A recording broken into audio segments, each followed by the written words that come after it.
nos va a dar algunos buenos ejemplos que pueden ser bien clarificadores. Bueno, para partir con este webinar y dar algo de contexto a este encuentro, vamos a dar la palabra a José Antonio Guridi para su presentación. Muchas gracias, Peña. Bueno, vamos a partir. Gracias a todos por unirse de nuevo, a los que ya han participado en los anteriores, a los que se vienen incorporando a este tercer webinar también. Muchas gracias por unirse. De nuevo se me olvidó cambiar la fecha. Pero hoy día les vamos a presentar un poco, en especial para quienes no han podido unirse antes, el contexto de por qué estamos haciendo esta serie de reuniones virtuales, cómo se está desarrollando la política, y eso va a ser mi presentación más o menos breve, para después dejar a Juan, que va a presentar cómo la inteligencia artificial puede usarse en distintos ámbitos en la salud y en el cuidado de la salud. También contarles que vamos a seguir, si bien hemos anunciado estos primeros tres, pero ahora también luego vamos a seguir anunciando los siguientes que vendrán, porque esto es algo que vamos a ir desarrollando a lo largo de los próximos meses para tocar distintos temas y poder seguir en ese sentido construyendo la política.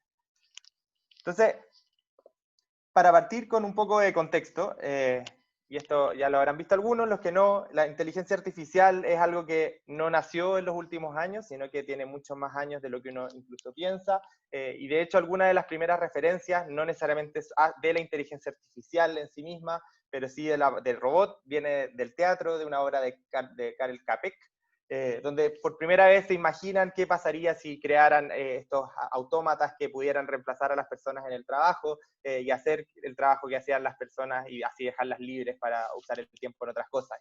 Y esto fue hace 100 años, en 1920. Y esto es algo que se ha ido conversando y que viene desde este mundo que era más de la literatura, pero que ya en 1950 se empieza a discutir la posibilidad que realmente las máquinas pudieran hacer distintas cosas que requerirían inteligencia humana, y ya se acuña el término de la inteligencia artificial en una conferencia en 1956, hace ya 64 años. Y en eso yo voy a dar un pequeño, muy pequeño y breve contexto sobre lo que estamos entendiendo también por inteligencia artificial, y esto es un poco para poder setear la discusión y también lo que está abordando la política y lo que aspira a abordar la política. En esa línea nosotros estamos viendo la inteligencia artificial como algo que es amplio y en ese sentido es una discusión que incluso a nivel de definición no está cerrada a nivel mundial y que hay distintas definiciones, y en esa línea nosotros hemos preferido dejarlo lo más amplio posible pensando en cuando las máquinas o el software son capaces de hacer tareas que normalmente requerirían de inteligencia si las hiciera un humano, y que es una aproximación en ese sentido bastante amplia. Sin embargo, sí estamos acotando por ahora a lo que se conoce como la inteligencia artificial estrecha, y que apunta a que son estos sistemas que pueden hacer muy, muy bien una tarea, pero no necesariamente son capaces de hacer múltiples tareas como sí es capaz la inteligencia humana. Y en ese sentido nos estamos imaginando más bien las tareas como los sistemas de recomendación, que son capaces de analizar muchos datos y recomendar cosas, pero no, si uno los pusiera a hacer otra cosa como a tratar de caminar, no podrían hacerlo. Y esto es básicamente porque lo que se llama la inteligencia artificial general es algo que todavía a nivel teórico no está cerca de ser una realidad, y por eso el foco hoy día es mucho más en lo que es la inteligencia artificial estrecha.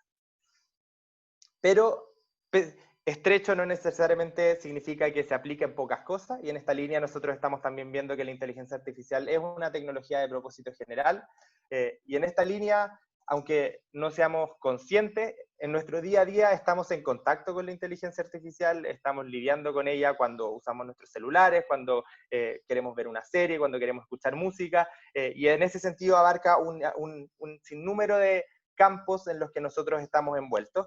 Y esto hace que sea especialmente importante en que sea en forma muy, muy participativa y que entre todos podamos discutir el cómo abordar la tecnología desde el punto de vista de la política pública.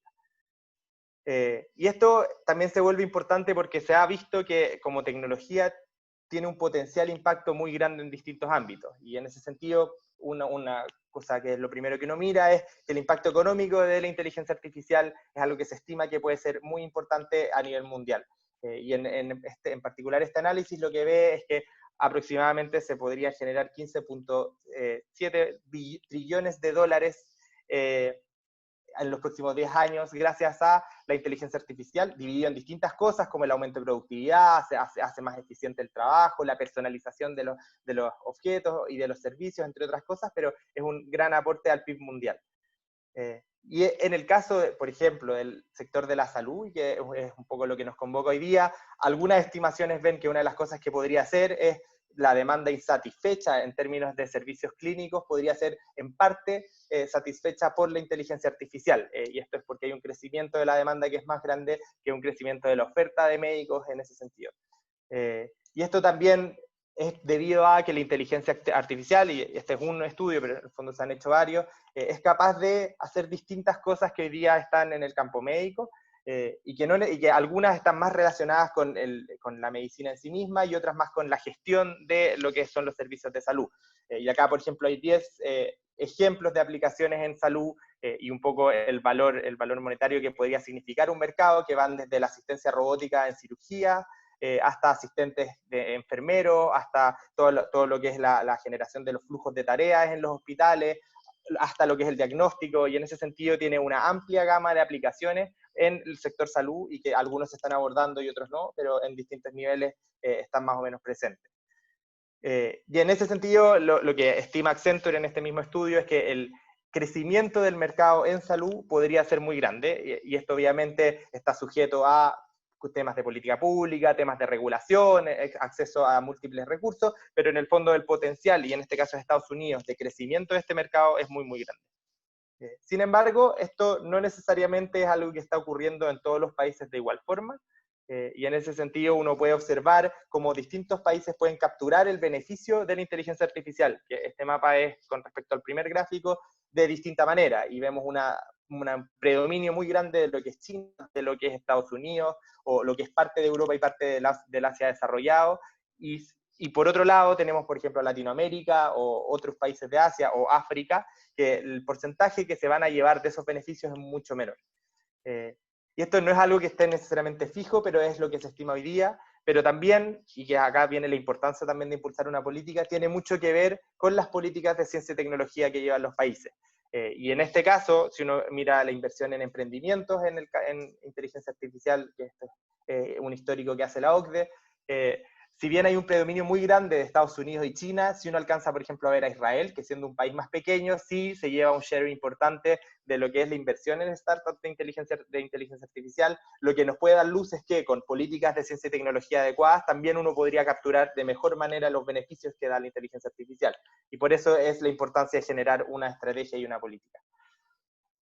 Y por otro lado, además de poder capturar estos beneficios, lo otro que es muy importante, y en un campo tan sensible como la salud es aún más importante, es que la inteligencia artificial presenta distintos riesgos, y estos riesgos en particular tienen que ser abordados desde el punto de vista de la política, para ver, por ejemplo, cuándo hay que entrar a regular, cuándo se van a generar autorregulación, cuándo hay que liberar regulaciones, y también cuáles son los estándares éticos y los valores con los que nosotros queremos interactuar con la tecnología. Y eso es algo que hoy día mismo, incluso en el control de la pandemia o en otros temas, se está viendo en la práctica de cómo distintas visiones y distintos valores que uno convenga como sociedad van a traducirse en distintas regulaciones. Y la manera en que, por ejemplo, los países han atacado el control de la pandemia con seguimiento o no seguimiento, por ejemplo, es una de esas discusiones que hoy día es muy importante dar. Y en esta línea, otra discusión que es sumamente relevante es el tema de la automatización y cómo esto va a impactar el mercado del trabajo. Y en el caso de la salud es uno que en general se enuncia porque la inteligencia artificial efectivamente podría desplazar algunas tareas que hoy día realizan profesionales de la salud, como por ejemplo el diagnóstico. Y esto es una discusión de si realmente desplaza el diagnóstico o no, hasta qué punto, cómo apoya o cómo desplaza, y eso es algo que es importante conversar también. Y lo otro que es relevante en este punto también es que como hemisferio sur en general y Latinoamérica nos hemos quedado bastante atrás en lo que es el desarrollo de políticas públicas en este ámbito. Si uno mira este mapa, lo que es el sur está casi vacío de políticas, y solo ahora están emergiendo las iniciativas en Latinoamérica, como es el caso de Argentina, Brasil, Colombia, o Chile también ahora, y Uruguay.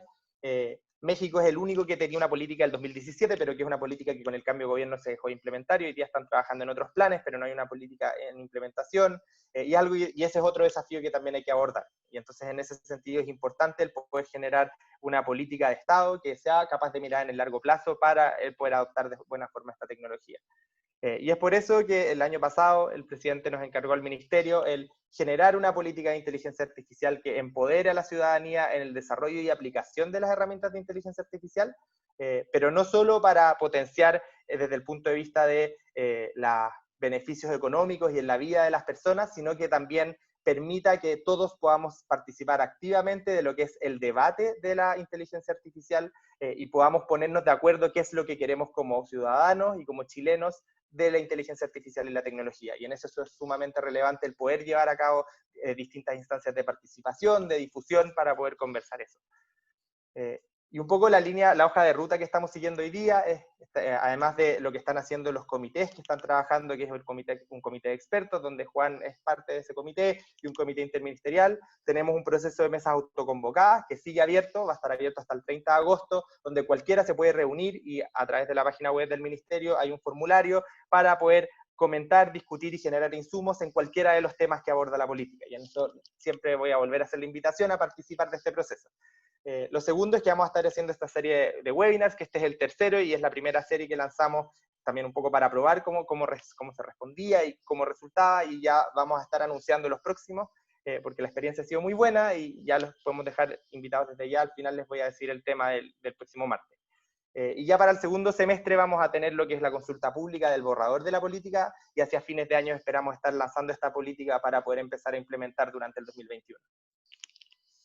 Y por último, lo que quería comentarles, y también para dar el paso a nuestro invitado, es lo que está abordando esta política. Y en eso, este es un análisis que se hizo primero de generar un benchmark de las estrategias que estaban disponibles hasta el año pasado, y luego una discusión que se ha llevado también con el comité de expertos, con la que decidimos que los tres ejes de la política son, en primer lugar, los factores habilitantes, que es qué es lo que necesitamos para que podamos desarrollar inteligencia artificial y para que las personas puedan capturar efectivamente los beneficios de la tecnología. Y en esto consideramos que está la educación, por una parte, muy amplia, desde la educación escolar hasta los posgrados más especializados. Por otro lado está todo lo que es la infraestructura, que tengamos buena conectividad, buenos sensores, que exista tecnología de computación de alto rendimiento, entre otros, y también que existan datos, y que existan los datos necesarios tanto en el sector privado como en el sector público para alimentar los algoritmos y para que efectivamente podamos generar buenas soluciones de inteligencia artificial. En segundo lugar, tenemos lo que es el desarrollo mismo de la inteligencia artificial, que va desde la investigación más básica, y estos son quienes están desarrollando la teoría, desde las matemáticas y los algoritmos, a todo lo que es la investigación ya más aplicada, que ocupan lo que se estudia en ciencias de la computación y en matemáticas ya para generar soluciones, todo lo que es transferencia entre la academia y la industria, y por otro lado, todo lo que es la demanda de la inteligencia artificial, y esto tanto desde el Estado, como compras públicas, como desde las empresas, como adoptan al interior de ellas y cómo se genera un mercado de inteligencia artificial. Y por último, y muy importante, en especial también en temas de salud, es todo lo que es la ética, los aspectos normativos e impactos sociales y económicos. Y acá estamos abordando una multitud de temas, entre los cuales están, por ejemplo, los sesgos, la explicabilidad que tiene o no que tener la inteligencia artificial, aspectos de género, de cómo existen sesgos, no solo en los algoritmos, sino quizás también en la disciplina, y también cómo podemos trabajar esto, cómo se puede regular y cómo se puede compensar los impactos. Sin embargo, también en este mismo eje estamos viendo las oportunidades que entrega la inteligencia artificial, por ejemplo, en el desarrollo de los distintos objetivos de desarrollo sostenible de la ONU, y cómo combatir el cambio climático a través de herramientas de inteligencia artificial. Entonces, es un eje bastante variado. Y ahí, sin más, agradecerles nuevamente por estar acá hoy día. Veo que ya hay 100 personas conectadas, así que estamos muy felices. Y dejarlos desde ya invitados para el próximo martes, que el tema va a ser la inteligencia artificial, la reconversión y capacitación para los nuevos tiempos. Y les vamos a anunciar los invitados apenas estén confirmados durante esta semana con las redes sociales del Ministerio. Perfecto, José, muchas gracias por tu presentación, que da un panorama súper completo sobre cómo se avanza en la construcción de esta política de inteligencia artificial para nuestro país. Y bueno, ahora por supuesto estamos esperando el momento de ya darle la palabra a nuestro invitado. Para los que se están sumando recién, les recordamos que vamos a escuchar ahora a Juan Velázquez, doctor en Ingeniería de la Información de la Universidad de Tokio, profesor titular de la Universidad de Chile y director del Web Intelligence Center. Te damos la palabra, Juan. Hola, hola, ¿se escucha? Sí. Perfecto. Voy a colocar entonces la presentación ahora. Voy a colocar aquí en grande. Bueno, gracias por la invitación, gracias a todas las personas que en estos momentos están conectándose. Vemos que ya hay una buena cantidad de personas. Así que, a ver, me pidieron hacer una presentación relativamente corta de qué es esto de la inteligencia artificial aplicada justamente al ámbito de la salud. Y lo primero que tengo que decirles es que no soy médico, ¿ah? Soy ingeniero de profesión, pero que en los últimos 12 años he estado trabajando en temas vinculados con salud, ¿ya? Con muchos colegas digamos, de la Facultad de Medicina y del Hospital Clínico de la Universidad de Chile.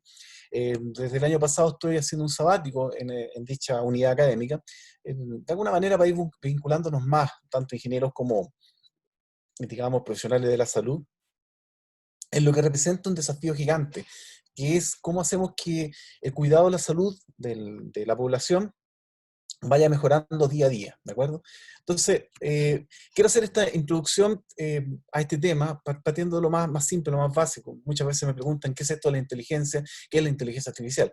Y se vienen a la mente algunos elementos medio maléficos, ¿no? Por ahí aparece Terminator 3, Terminator 4, ya no sé en qué Terminator vamos, que hace cosas malas, ¿no? Y por otro lado hay cosas medias tiernas, ¿no? O como está este chiquito acá abajo, con Jude Law, creo que se llama el artista, que plantearon una película que se llamaba justamente Inteligencia Artificial, donde este niño se dotaba de ciertos sentimientos, ¿ah? Finalmente, y operaba prácticamente como un ser humano, ¿de acuerdo? Y arriba tenemos también este robot que es más frío, más calculador, que está sacando unas cuantas cosas, haciendo cosas, trabajo rutinario. Bueno, la primera pregunta es, ¿qué es justamente la inteligencia? ¿Y qué es la inteligencia artificial? Ha sido una forma súper poco aventurera, ¿eh? Una manera muy simple, mejor dicho. La inteligencia la entendemos como esa capacidad que tiene el ser humano de aprender, sumado a la capacidad que tenemos de razonar, ¿ya? Entonces, cuando hablamos de inteligencia artificial, la verdad las cosas es que estamos hablando de lo primero, más que de lo segundo. El razonamiento, todavía estamos un tanto lejos de poder razonar, que las máquinas puedan llegar a razonar como lo haría un ser humano. Cuando eso ocurra, wow, no sé, pues ahí podemos empezar a pensar en escenarios que son tremendamente provechosos o pueden ser también tremendamente apocalípticos, dependiendo de cómo nosotros los queramos llevar. Entonces, bueno, yendo a las bases, la primera persona que habló propiamente tal digamos, de lo que significaría esto que llamamos inteligencia artificial, más bien una máquina, fue el famoso Alan Turing, este matemático que colabora tan fuertemente en la Segunda Guerra Mundial para decodificar la máquina Enigma de los alemanes. Y él se hizo la pregunta de qué pasaría si una máquina se comportara como un ente que nosotros podríamos decir que es inteligente. Entonces, redactó un artículo por allá en la década de 50 que le llamó Computadora e Inteligencia. Y planteó un famoso test que lleva su nombre, el test de Turing, en el cual imagínense que por una parte hay un robot, hay una máquina, hay un, qué sé yo, algoritmo que está en un cuarto cerrado, y en otro cuarto hay otro ser humano, otra persona, y aparece un tercer actor, que es otra persona, una persona que no sabe qué hay en un cuarto ni tampoco sabe qué hay en el otro. Y empieza a interactuar con estos entes que están en ambos cuartos, ya sea, imagínense, por un chat o ya sea a través de, qué sé yo, alguna comunicación oral. Si esa persona no logra distinguir entre quién es quién, es decir, no logra distinguir quién es el ser humano y quién es la máquina, entonces habremos logrado aquello tan ambicioso que se denomina justamente la inteligencia artificial. En el año 56, John McCarthy, en el famoso Congreso de Dartmouth, ya ahí van como fijando las bases de qué es esto de la inteligencia artificial, y lo plantea como una ciencia de ingeniería, y esto es importante, parece que las máquinas se comporten de una forma que nosotros llamaríamos que es inteligente, que está haciendo un trabajo que nosotros dijéramos, pucha, si un ser humano lo hiciera, entonces sería un ser inteligente, ¿no?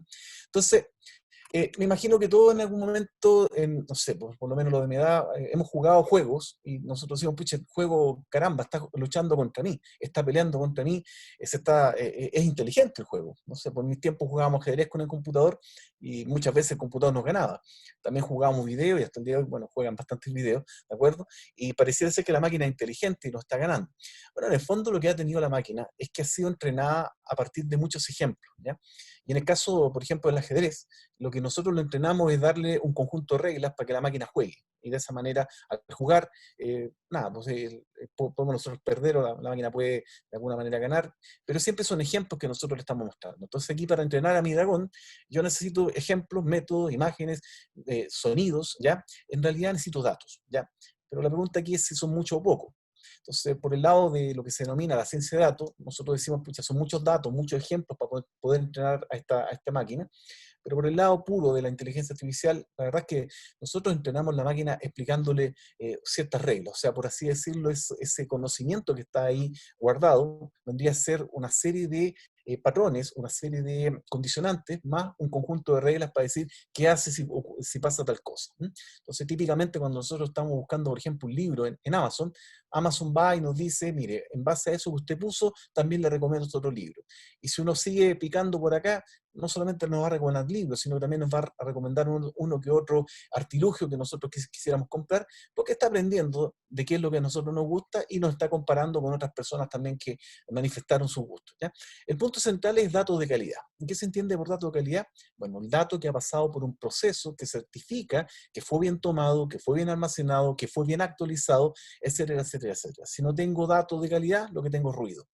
Entonces, hoy en día que ha estado tan en la palestra el tema de los datos, a pitos de lo que es el COVID-19, bueno, claro, o sea, obtener datos de calidad se ha transformado en digamos, un tema a desarrollar, en el cual, claro, si bien tenemos al 100% resuelto, es algo de lo cual hay que preocuparse de aquí para el futuro. Chile es un país que, en realidad el mundo, siempre van a haber problemas, ¿no? Van a haber catástrofes, si no nos toca el COVID nos va a tocar un terremoto, si no hay un terremoto hay una inundación, por lo tanto, lo que tenemos que tener presente es que siempre tenemos que estar haciendo frente y estar tomando decisiones previas a cuando ocurre el problema, y eso se puede hacer en la medida que nosotros tenemos una buena cantidad de datos. Pero cuando hablamos de datos, ¿a qué nos referimos? Siempre escuchamos datos, escuchamos mega, escuchamos, qué sé yo, giga, escuchamos siempre esas palabras que suenan como un tanto raras. Bueno, una síntesis muy somera de qué significa eso. Hablemos de que un bit representa un estado, un 0 o un 1. Nosotros almacenamos 0, almacenamos 1 dentro del computador, ¿ya? En buenas cuentas se almacena un estado de energía, o sea, o 0 energía o algo de energía, 0 o 5 volt por ahí. Cuando hablamos de un byte, son 8 bits. Esto se remonta al origen de la computación, porque en realidad la transmisión de los datos se hacía en 8 cables, ¿no? Eso es lo que se llama un bus de datos. Si hablamos de un kilobyte, 1024 bytes, bueno, ahí ¿qué almacenamos? Almacenamos una oración. Y en un megabyte almacenamos un pequeño documento, no sé, pues almacenamos, qué sé yo, algún trabajo que nos dieron en la universidad o en la pega, no sé, pues alguna cosa nosotros almacenamos ahí. 1 gigabyte. Bueno, ahí nosotros tenemos ya una película en baja resolución, ¿ya? Una película que queremos ver, qué sé yo, en un CD, ¿no es cierto?, en baja resolución, para ver nuestra película. Y ya empezamos a caminar más adelante, 1 terabyte. 1 terabyte, bueno, esos típicos disquitos que nosotros tenemos, que compramos, que son bien bonitos, ¿cierto? Son bastante baratos, donde cuando los compramos dijimos, bueno, ¿qué diablo hago con esto? ¿Cómo voy a llenarlo? Y a los 2 meses estamos comprando el segundo disco porque ya se nos llenó. Entonces, ya empezamos a pensar en qué significa tener más y más discos. O sea, cuando pensamos, por ejemplo, en 1 petabyte, imagínense 1024 discos almacenados. Eso es como pensar, sacar las cuentas, como la torre de Costanera llena hasta la mitad, más o menos, por ahí debe andar. O sea, ya se torna un poco más complejo 1 petabyte. Y si hablamos de un exabyte, o sea, 1024 petabytes, ya estamos hablando de una cantidad de datos, pero que es astronómicamente grande. Y cuando digo la palabra astronómicamente grande, por ejemplo, pensemos en las antenas del proyecto ALMA. Bueno, esas antenas están bajando por lo menos 1 tera, o sea, eso ustedes ven, ese disquito que dije, que por hora. Son 74 antenas, son 74 teras, saquemos la cuenta, digamos, por 24 horas y por 365 días. O sea, eso es lo que nosotros llamamos el dato crudo, lo que está bajando. Entonces, el mundo de los datos es, bueno, cómo lo almaceno, cómo lo proceso, cómo lo transfiero, ¿de acuerdo? Y así seguimos para adelante, zettabyte, yottabyte, prontobyte, hasta, no sé, pues se nos sigan ocurriendo más y más bytes. Pero eso es para contarles cómo este mundo de los datos ha ido creciendo. Pero bueno, aterricémoslo al campo que nos preocupa a nosotros, ¿ya? Aquí tenemos los datos médicos. ¿Qué datos médicos se nos vienen a la vista? El primero, y es tremendamente importante, es el ADN. Vamos a hablar un ratito más adelante de lo que es el ADN, como información genética para decirnos a nosotros, oiga, mire, ¿sabe qué? Es posible que usted tenga el siguiente problema congénito más adelante, ¿ya? Pero ese no es el único dato, también tenemos todo lo que es nuestra ficha médica electrónica. Es decir, imagínense todos los exámenes que nos hemos sacado en toda nuestra vida, ¿ya? Y que en estos momentos están esparcidos por todos los centros hospitalarios donde nosotros nos hemos atendido. Y algunos de esos ya se borraron, ya no existen. Algunos están en un formato tan antiguo que ni siquiera se pueden procesar, ¿ya? Harto dato. Y En la nueva medicina, no sé, pues pensemos cómo vienen esos datos. Cuando yo me voy a hacer un electrocardiograma, la verdad la cosa es que son 5 minutos, 10 minutos a todo dar, donde se han podido registrar digamos, mi pulso, ¿no es cierto?, mi respuesta eléctrica de mi corazón, pero es un momento en el tiempo nomás, pues no lo registro en mi vida. ¿Qué pasa ahora si es que yo ando con un medidor que está 24/7, todos los días, durante, no sé, pues, un mes? Y eso me está generando una gran cantidad de datos en la cual se me puede estar monitoreando. Entonces ahí tenemos esa ficha médica, una gran cantidad de datos. Y también está el ambiente donde nosotros nos movemos, también nos genera una gran cantidad de datos. Las ciudades inteligentes, ¿eh? Ciudades que están constantemente enviándonos información. Bueno, ahora estamos en cuarentena, pero más de algunos de nosotros usado, por ejemplo, el Waze para moverse dentro de la ciudad y está constantemente enviando datos respecto de geolocalización y de dónde están las personas, ¿te fijas? Y bueno, y mucho más que agregan justamente las ciudades inteligentes. Las redes sociales. En estos momentos, las redes sociales se han transformado ya desde hace mucho tiempo en la expresión de la gente, ¿ya?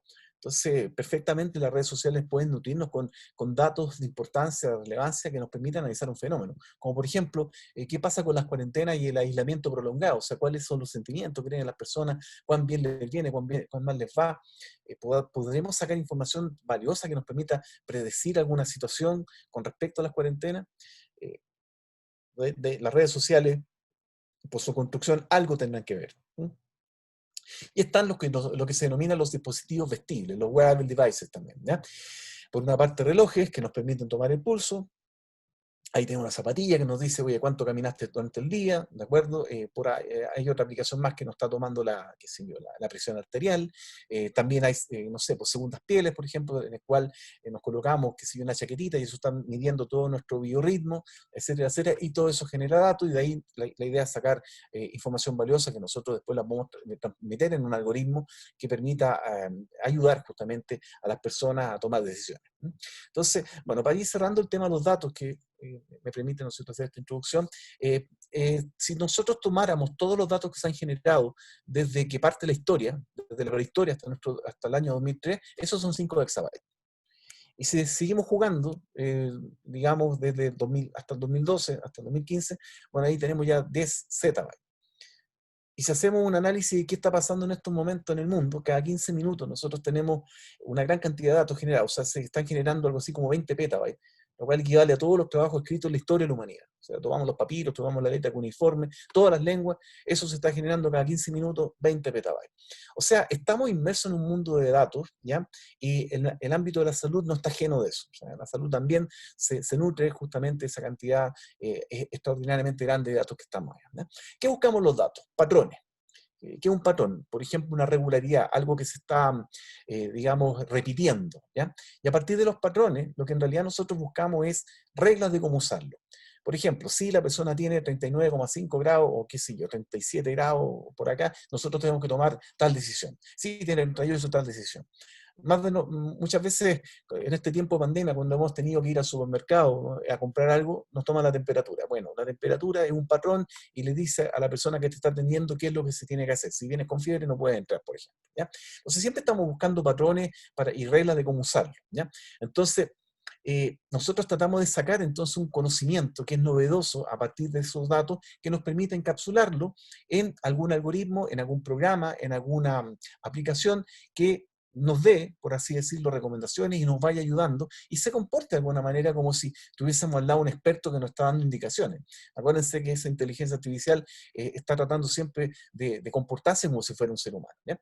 Entonces, es una información que va más allá que simplemente indicadores, sino que más bien estamos tratando de que este artilugio informático se comporte con tareas básicas como si fuese un ser humano. O sea, estas cosas son tremendamente buenas aprendiendo a partir de los patrones, aprendiendo a partir de los datos, a partir, ¿no es cierto?, de los sucesos que están ocurriendo. Donde no son tan buenas razonando, como un ser humano. O sea, y ahí podemos plantear millones de dilemas éticos de qué es lo que pasaría así, ¿de acuerdo? Entonces, y bueno, ¿para qué queremos esto? ¿Para qué queremos ir sacando información valiosa, patrones, reglas de cómo usarlo desde los datos? Si lo vemos desde un punto de vista de lo que son los negocios, bueno, mejorar la relación que hay entre el cliente y la empresa. Es decir, hoy por hoy, si ustedes se dan cuenta, no sé, pues voy a un supermercado a comprar, o qué sé yo, lo pido a través de alguna de las aplicaciones, le estoy entregando datos respecto a mi comportamiento de consumo. Eso es tremendamente valioso para que después nos puedan hacer alguna oferta. Nos puedan hacer alguna oferta, nos puedan dar alguna indicación, etcétera, etcétera, etcétera. ¿Ya? ¿Por qué no apoyar el diagnóstico médico? O sea, el diagnóstico médico, como dijimos, tenemos una gran cantidad de datos que han sido almacenadas, ya sea en la ficha médica electrónica, ya sea, qué sé yo, en el genoma, etcétera, etcétera, pero son tantos datos que un médico no los puede procesar en los pocos 20 minutos que de repente tienen para podernos atender. Eso hay que darle un poquito más diluido, más procesado, y evidentemente ahí toda la inteligencia artificial apoya. Entonces, calcular una ruta más óptima. Hoy día estaba pensando, bueno, no sé, pues cómo su solución al tema justamente de las camas, y cómo saber dónde hay una cama disponible, cómo poder rutear la ambulancia para allá y poder llevar a una persona, ¿de acuerdo? Hacer toda esa logística para que no tengamos un sistema que no está en toda su capacidad operando. Bueno, y una serie de cosas más que se podrían justamente analizar con esto. Bueno, para ya ir entrando un poquito más en materia, quisiera presentarle algún par de ejemplitos, para mostrarles cómo es que estas cosas las podemos ir ocupando, y me van a perdonar lo autorreferente, pero en realidad traté de sacar algunos ejemplos de los proyectos que nos toca a nosotros desarrollar con inteligencia artificial, que pretendemos que sean evidentemente proyectos que sirven justamente a la comunidad. Entonces, primero, bueno, ¿hay información relevante en las redes sociales? Bueno, sí y no. ¿Por qué digo sí y no? Porque, claro, muchas cosas se escriben en las redes sociales, algunas de ellas, no sé, pues nacen justamente de las pasiones de las personas, y a veces no son tan ciertas, pero cuando hay una gran cantidad de datos, ¿de acuerdo? Se cumple un teorema que es bien bonito en el ámbito de las matemáticas, que se llama la ley de los grandes números. O sea, como que esto tiende a tener un poco de la verdad. O sea, si yo tuiteara en estos momentos, está temblando, probablemente un par de personas preguntarían dónde, en qué parte, pero a poquitito me empezarían a llegar unos cuantos tweets que dijeran, oye, si no está temblando, y lo que yo dije fue una mentira, y prevalecería la verdad. Al menos eso para que se entienda el concepto. Entonces, aquí, nada, pues hemos estado trabajando en grupos totalmente multidisciplinarios. Aquí hay médicos, hay ingenieros, hay neurólogos, ya hay psiquiatras, para poder hacernos la pregunta, o sea, analizando la prevalencia de la marihuana justamente en Twitter. O sea, puedo saber si la gente de alguna manera muestra tendencias de consumo de marihuana en Twitter. Bueno, la verdad es que hicimos un trabajo ahí, basándonos en las encuestas para obtener justamente, basándonos en el análisis justamente de las redes sociales, y de alguna manera teniendo nuestro comparativo. O sea, en Chile nosotros el Senda, cada 2 años hace una encuesta, la encuesta del Senda, que saca una radiografía de cómo está la situación del consumo de drogas en nuestro país, a distintos niveles, por regiones, etcétera, etcétera. Entonces, bueno, hay malas noticias, ¿no? Nosotros estamos bastante mal rankeados en lo que significa justamente prevalencia en el uso de drogas, y, por ejemplo, y también del alcohol. Entonces, quisimos saber si es que podíamos sacar, primero que todo, información valiosa, y después si podíamos sacar patrones, como les digo, a respecto de esto, que pueda guiar de alguna manera las decisiones en política pública. Y hace un rato atrás, José les dijo, bueno, dentro de la estrategia que tiene digamos, la Política Nacional de Inteligencia Artificial, es poder justamente ayudar a la toma de decisiones basadas en información a lo que es la política pública. Y bueno, empezamos a recolectar datos desde lo que es el Twitter, lo que es el Instagram, sacar información, y bueno, aquí se hace un trabajo netamente para salvaguardar digamos, los nombres de las personas. O sea, se trabaja con opiniones, no se trabaja con la cuenta, porque evidentemente no queremos saber quién fue el que colocó la información, digamos, el contenido, sino que queremos simplemente saber el contenido. Y bueno, empezamos a hacer todo un trabajo. Para los que no usan Twitter, hay un ejemplo de Twitter, analizar justamente la conexión entre los usuarios, analizar los tweets que se están generando respecto digamos, del consumo, en este caso de la marihuana, ¿ya? Y aplicamos unas cuantas, digamos, redes neuronales, deep learning, para los que están familiarizados, algoritmos por ahí, para poder saber tanto en Twitter y en Instagram si la gente estaba consumiendo, ya, si estaba usando y si era prevalente. Y bueno, como les dije hace un rato atrás, hay que enseñarle a la máquina, ejemplo. Entonces, lo primero es enseñarle cómo se refiere el chileno justamente a la marihuana. Entonces, ahí hacemos un pequeño, eso es lo que se llama un lexicon, ¿ya? Ahí le vamos explicando a la máquina, oye, mira, se le llama marihuana, cannabis, weed, THC, hierba, etcétera, etcétera, etcétera, y todas las combinaciones posibles, pero ustedes comprenderán que la gente tuitea como puede, ¿no? Entonces, no es muy docta muchas veces en colocar las cosas, en escribir, redactar correctamente. justamente. Entonces, le enseñamos a la máquina que detecte eso, a que se dé cuenta de eso, le enseñamos a buscar justamente esos patrones y la dejamos trabajar. Bueno, en el monito que ustedes pueden ver ahí, les muestro un par de cosas. Ahí tenemos un grafiquito, por un lado está la encuesta nacional de droga, ¿ya? Digamos, en azul, y por otro lado está lo que nosotros rescatamos del Twitter. Como pueden ver, son bastante parecidos para lo que es la prevalencia. Entonces esto demuestra en parte de nuestra hipótesis de investigación que sí, podemos sacar información valiosa. La diferencia es que la encuesta nacional es cada 2 años y esto es cada, no sé, por minuto, por hora. Entonces podemos tener un complemento muy eficiente a lo que es la encuesta. Esto no reemplaza la encuesta, sino que la complementa. Y no siempre las cosas son color de rosa. Pues si ustedes se fijan en el lado derecho, para mí, para ustedes tal vez, ¿no? Podemos clasificar bien lo que es, en este caso, una cerveza, lo que es también una mata marihuana, ¿ya? Pero a veces la máquina se equivoca, porque el patrón no lo detecta y aquí confunde una malla de limones con, digamos, algún tipo de producto, algún tipo de alcohol, ¿ah? Bueno, también nos hacemos la pregunta, ¿no?, ¿qué otro ámbito? Y hoy en día estamos tremendamente motivados con lo que son los adultos mayores, que son los que más están sufriendo esta pandemia. Entonces ahí yo quise colocar un titulito, dice, ven a jugar conmigo, le propuso el Principito. Me gusta mucho ese libro porque tiene varias enseñanzas entre medio. Entonces la pregunta que ahí nos decimos, pucha, ¿cómo podemos usar la inteligencia artificial con los adultos mayores? Y nuevamente un equipo multidisciplinario, donde hay terapeutas ocupacionales, enfermeras, kinesiólogos, ingenieros, ¿ya?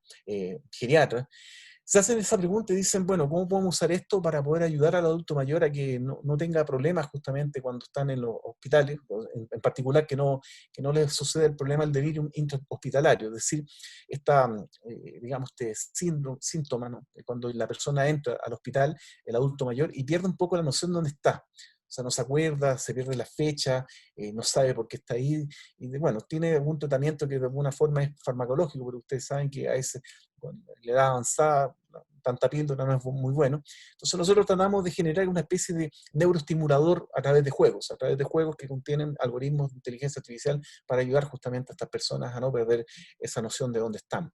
Entonces ahí parte justamente el proyecto, se llama Prevedel, ¿ya? Entonces ahí aparece en la ventana donde la persona, el adulto mayor, toma una tablet, sí, tal como están escuchando, una tablet, ¿no? Ahí se le enseña a usar la tablet, ¿ya? Entonces puede jugar un juego, va viendo, selecciona un juego, el juego juega con él, le muestra información, ahí le estamos neuroestimulando para que diga, oigan, para que de alguna manera sepa en qué contexto está, o sea, está en una ferretería, cuáles son los elementos, y eso lo va ayudando, va ejercitando el día de la semana, la efeméride, ¿no?, que se pueda recordar, la más importante al menos, ¿ya? Que vaya trabajando lo que son los cálculos, ¿de acuerdo? Que eso también neuroestimula, ¿ya? Algunos documentales, justamente para que las personas puedan estar ahí reconectándose con lo que son las realidades, ¿ya? Y nada, pues todo eso, toda esa data que se está generando va nutriendo el sistema para que el sistema vaya aprendiendo y le vaya entregando nueva información y lo vaya de alguna manera entregando contenido que le son día a día más digamos, interesantes, porque al neuroestimular, claro, ese cerebro empieza a reactivarse y pide más cosas. O sea, ya después no va a quedar tranquilo con estar sumando, estar viendo el gatito, sino que va a querer otro material, ¿ya?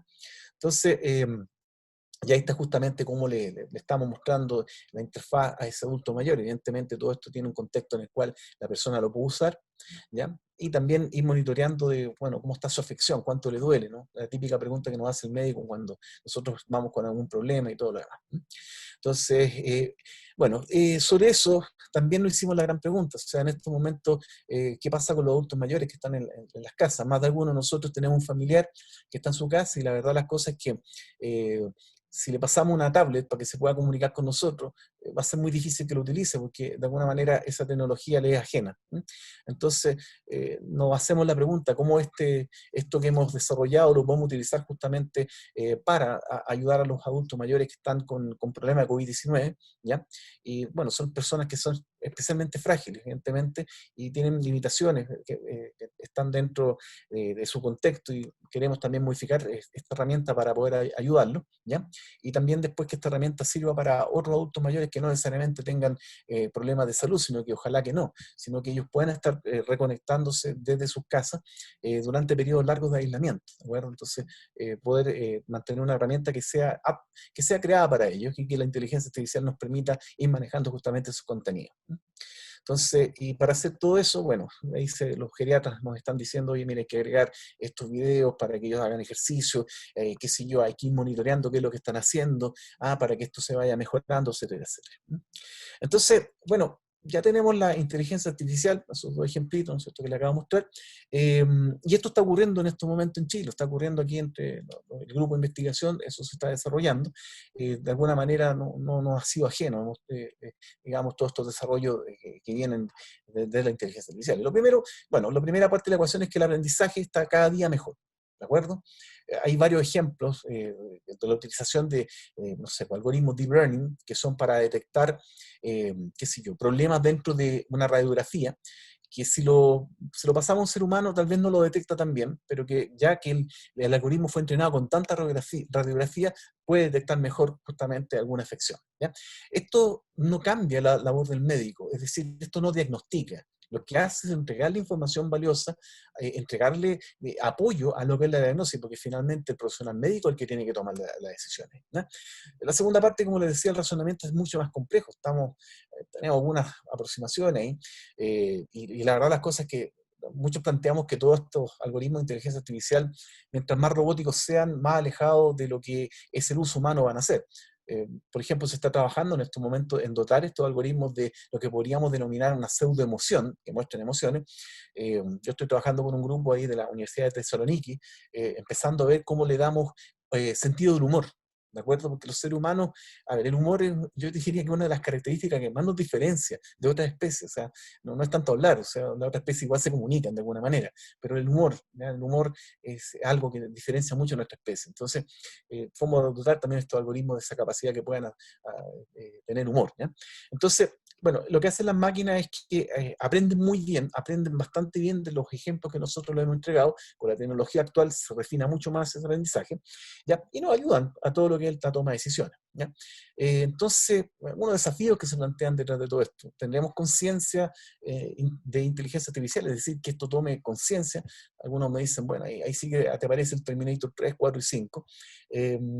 Bueno, la problemática del dato, o sea, día a día tenemos más datos, ¿cómo podemos procesar toda esa data? Porque hay que almacenarla, hay que procesarla, hay que distribuirla. Y la pregunta que uno se tiene que hacer ahí, derechamente, es quién manda a quién. Stephen Hawking, antes de su partida, él hablaba que uno de los grandes temores que tenía es qué iba a pasar con la inteligencia artificial. Entonces, y aquí nos tenemos que hacer varias preguntas. O sea, hoy día en la mañana estaba leyendo el Twitter y se estaba planteando un tema. O sea, ¿por qué no desarrollar algoritmos que nos permitan monitorear a las personas que están con COVID-19? Eso ya es vulnerar bastante duramente lo que es la privacidad de la gente. Hay que tener mucho cuidado con eso, porque no tenemos todavía la data suficiente ni tampoco digamos, los protocolos para poder hacerlo. O sea, digamos que esas son cosas que hay que tomarlas, que hay que discutirlas bastante, hay que pensarlas bastante, y la implicancia éticas, morales de la inteligencia artificial no puede estar ajena a este desarrollo. Entonces, se plantea el concepto del neuroderecho por primera vez. O sea, bueno, lo que está en mi cabeza, ¿no? Lo que yo estoy colocando en las redes sociales, lo que yo estoy escribiendo, ¿de quién es el dato? Finalmente, ¿es mío o es de la plataforma que en estos momentos me la compró o la adquirió? Y finalmente, bueno, algunos desafíos fuertes, tenemos que hablar de infraestructura. ¿Cuál va a ser la infraestructura habilitante como para que yo pueda monitorear, imagínense, un paciente cardíaco crónico? Yo tengo un paciente cardíaco, ¿no? Siempre los médicos me dicen que no diga crónico porque es como una redundancia, y ya es crónico, ¿de acuerdo? Pero esa persona, bueno, la tengo en el hospital gastando un cierto, un dineral en su tratamiento, porque tiene que estar ocupando una cama, o mejor la monitoreamos en su casa, tranquilamente, pero para eso necesitamos que todo el dato que esté generando justamente nos esté llegando rápidamente a través de las redes. Ahí no puede haber una falla de infraestructura, ¿de acuerdo? Entonces hay costo, hay que ver el tema de seguridad, ver si esto es escalable, o sea, si con el solo hecho de colocar más computadores, esto crece en posibilidades, ¿ya? Y bueno, entonces, a nivel de lo que es la medicina del futuro, bueno, el doctor Leo Hood plantea ya hace unos años atrás que la medicina del futuro va a tener 4 características fundamentales, ya que nos gusta colocar una sigla ahí, las 4P. Las 4P. Tiene que ser predictiva, tiene que ser preventiva, personalizada y participativa. Que en buenas cuentas, ¿qué quiere decir eso? Que sea predictiva. Bueno, que yo a partir de información de datos que tengo sobre mi paciente pueda poder predecir que le va a ocurrir tal o cual enfermedad. Por ejemplo, usando, ¿no es cierto?, el genoma. Preventiva. Bueno, típicamente si nosotros nos hacemos constantemente chequeos médicos, ¿ya? Podemos prevenir algún tipo de situación. Por ejemplo, si estoy siempre revisando cada 4 meses mis dientes, la probabilidad que tenga alguna carie va a disminuir muchísimo, ¿ya? Y es mucho más barato hacer una medicina preventiva que una medicina justamente proactiva en ese aspecto, ¿no? O sea, cuando ya no hay nada mucho más que hacer. Personalizada. ¿Por qué si me duele la cabeza me tengo que tomar la misma píldora que otra persona que le duele la cabeza? Somos dos organismos biológicamente diferentes. La píldora que yo me tomo debería ser diferente a la que se toma otra persona. Lo mismo el tratamiento. El tratamiento que yo recibo tiene que ser diferente al tratamiento que se recibe otra persona, por lo tanto, tiene que ser personalizado, ¿no? Y participativo. ¿Quién mejor sabe su padecimiento que el mismo paciente? ¿Ya? El paciente no sabe todo lo que sabe, ¿ya? Y también la familia que rodea al paciente, que están todo el día con el paciente. El punto es que todo eso que se sabe se tiene que formalizar de alguna manera en datos, o sea, se tiene que transformar en datos, ¿ya? Entonces, podemos predecir enfermedades, prevenirlas, entregar tratamientos personalizados, ¿ya? Y pensar en ese paciente y los amigos que lo están rodeando. Entonces, son las 4 cosas que tiene esta medicina del futuro, ¿ya? Y bueno, para hablar de lo que sería esta predecir, ¿ya? Quisiera recordar lo que ha sido el proyecto Genoma Humano. En el 2001 costaba más de $100 millones poder decodificar el genoma de una persona. Hoy, ya prácticamente 2020, esto está por debajo de los $1.000. En unos cuantos años más esto va a estar por debajo de los $100, ¿de acuerdo? O sea, hacer un análisis digamos, del genoma va a ser bastante barato y se va a poder justamente aplicar a gran parte de la población para poder decir, oye, mira, esta persona puede que tenga una tremenda probabilidad de tener diabetes en algún momento. Eso nos plantea también unos cuantos dilemas éticos, o sea, si yo me acabo de hacer un examen y dice que voy a tener ciertas afecciones cuando tenga sobre 45 años, ¿le tengo que contar a mi SAPRE o me quedo callado? Porque si no le cuento, bueno, yo estoy con una enfermedad prevalente, ¿no? Entonces, previa. Entonces, o si no al seguro, si yo me doy cuenta que voy a hacer un tipo de recontra sano hasta los 70, llego con mi ficha de genoma y le digo, bueno, cóbrame un seguro más barato. Entonces, te fijas, o sea, hay que sopesar todos esos puntos para poder decir si que esto realmente, digamos, no se vaya a transformar en una pesadilla verdaderamente para ese paciente, para esa persona que está sabiendo información sobre su genoma, ¿ya? Bueno, volémonos un poco, o sea, pensemos un poquito hacia el futuro. Los de mi generación reconocerán ese título, Una ventana hacia el futuro, Beyond 2000, se llamaba en su momento. Era un programita que mostraba que iba a pasar más adelante y era bastante decidor de para dónde iba la humanidad respecto de los desarrollos científicos y tecnológicos. Entonces, la pregunta es, bueno, ¿podrá la inteligencia artificial ayudar derechamente a los médicos o diagnósticos? Hasta el momento estamos viendo que sí, pero también hay otro punto, o sea, necesitamos capacitar a los pacientes para que puedan mantenerse, ¿de acuerdo? Y a los familiares que están alrededor de ellos. O sea, en el fondo, no solamente le vamos a mandar las indicaciones, sino que tenemos que mandarle una serie de aplicaciones que lo apoyen a ellos con estas indicaciones. Los teléfonos inteligentes, las redes, los dispositivos, van a ayudar a este paciente. Aquí hay un término bien bonito que se llama el Smart Patient, el paciente inteligente. En los años 50, el doctor Monkeberg creó el INTA. El INTA, ustedes saben, porque en ese momento gran parte del problema que había con los niños, ¿no es cierto?, los problemas pediátricos, se debían a la desnutrición. Los niños se estaban muriendo de hambre. Entonces con el INTA lo que se hizo ahí justamente es paliar el problema de la hambruna que había con los niños, ¿ya? Y hoy día tenemos un problema que es al revés, pues, o sea, estamos demasiado gorditos y después de estar con esta cuarentena creo que varios de nosotros vamos a salir más gorditos. El punto es que eso tiene que ver con nuestro hábito alimenticio. Entonces, ¿qué tal si es que a partir de estos dispositivos inteligentes, de respuesta de estos dispositivos inteligentes, podemos ir mejorando nuestro hábito alimenticio, controlando, qué sé yo, la cantidad de pasos que caminamos en el día, el ejercicio que hacemos en el día, gracias a estos dispositivos inteligentes? Entonces, hoy en día, ¿cómo mejoramos la logística vinculada al tratamiento de los pacientes? Por ejemplo, nosotros hemos estado trabajando a través de un proyecto bien bonito que se llama Kefuri, todo lo relacionado a lo que es el trasplante de órganos, ¿de acuerdo? ¿Cómo hacer toda la logística para poder procurar y poder hacer justamente el trasplante de órganos? Y hoy en día veamos cómo hacemos para poder distribuir los insumos médicos de la manera más eficaz y eficiente, utilizando evidentemente estos algoritmos de inteligencia artificial. Entonces, y si también pudiéramos detectar a priori cuáles son las enfermedades que vamos a tener, justamente porque nuestro ADN nos lo va a estar anunciando, tal vez podemos tomar algunas precauciones cuando lleguen los momentos en que esas enfermedades se puedan desatar.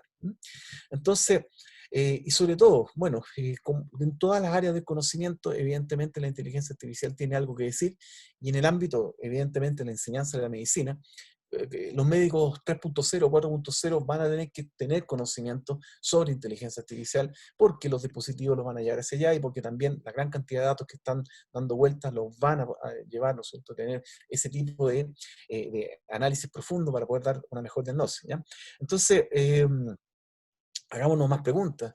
Si hubiésemos podido hacer algo con todo el COVID-19, digamos, con una política de inteligencia artificial ya que esté asentada, bueno, tal vez sí, hubiésemos podido hacer algunos cuantos cambios, por ejemplo, la mejora de la cantidad de los datos y toma de decisiones, pero evidentemente son discusiones que tenemos que tener presentes. O sea, se han desarrollado varias, digamos, proyectos que están trabajando de codificación de genoma, detección justamente del COVID a menor costo, pero también estos elementos nos pueden permitir, por ejemplo, cómo hacer la mejor cuarentena, la cuarentena más, con menor impacto tanto en vida humana, ¿no?, y impacto, qué sé yo, en la salud mental de las personas y obviamente económico, ¿no? Y la pregunta acá es, ¿hasta dónde estoy dispuesto yo a que mis datos personales no sean tan personales? Porque todo esto va a funcionar evidentemente en la medida que los algoritmos tienen datos para poder trabajar, y eso nos plantea evidentemente un dilema que no es menor. O sea, todo este gran poder, como dicen por ahí, demanda una gran responsabilidad. Entonces, algunos pensamientos finales ya para ir terminando esta primera parte. Bueno, la tecnología, pensamiento personal, ¿no?, tiene que estar al servicio de la humanidad, no es para servirse a la humanidad. Entonces, el mundo ya hiperconectado que tenemos no tiene vuelta. O sea, eso es algo que ya tenemos que aprender a vivir en esta situación. Hablan de la nueva normalidad, ¿no? Bueno, vamos a tener que acostumbrarnos a estas nuevas normalidades, evidentemente de la mano de las mejores prácticas. Y como decía hace un rato, pues un gran poder, esto viene de los Avengers, ¿no? Un gran poder demanda una gran responsabilidad y tiene cosas buenas y también tiene cosas que son tremendamente malas. Por así decirlo, hay una película delante de mi tiempo que que se llamaba El bueno, el malo y el feo. En este caso, el bueno es recontra bueno. El malo, pucha que es malo. Y el feo, ay caramba que es feo. Entonces hay que tener presente que estos elementos son, digamos, bien decididos, ¿ah?, de cuáles van a ser las decisiones que tenemos que tomar más adelante. Yo prefiero ver el vaso más o menos lleno, ¿ah? Y bueno, mi pensamiento final es simplemente decirles que la inteligencia artificial no es un simple cambio tecnológico. Olvidémonos de eso. Estamos frente a un cambio de era. Un cambio de era como hace mucho tiempo la humanidad no era presente, y esperemos que este cambio de era traiga muchas buenas noticias para todos nosotros, pero depende de todos nosotros que justamente eso se produzca, ¿ya? Así que con eso termino mi presentación. No sé cuánto me habré demorado, así que doy paso a preguntas.